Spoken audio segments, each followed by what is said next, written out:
मांड्यात KSRTC बस पलटी, 33 यात्री घायल।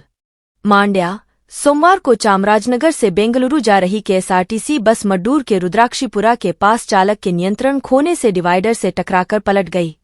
बस में सवार 33 यात्रियों को चोटें आईं और सभी घायलों का मड्डूर तालुक अस्पताल में इलाज किया जा रहा है। जिला प्रभारी मंत्री एन. चलुवरायस्वामी और जिला अधिकारी कुमार ने अस्पताल का दौरा कर घायलों का हालचाल लिया। उन्होंने अधिकारियों को निर्देश दिया कि जिन मरीजों को तुरंत इलाज की जरूरत है, उन्हें मंड्या के मिम्स अस्पताल और निजी अस्पतालों में स्थानांतरित कर उचित इलाज उपलब्ध कराया जाए। साथ ही अगर निजी अस्पताल में इलाज कराया जा रहा है तो उसका खर्च केएसआरटीसी वहन करेगा। 3 लोग गंभीर रूप से घायल हैं और उन्हें मिम्स अस्पताल स्थानांतरित करने के लिए डॉक्टर को निर्देश दिया गया।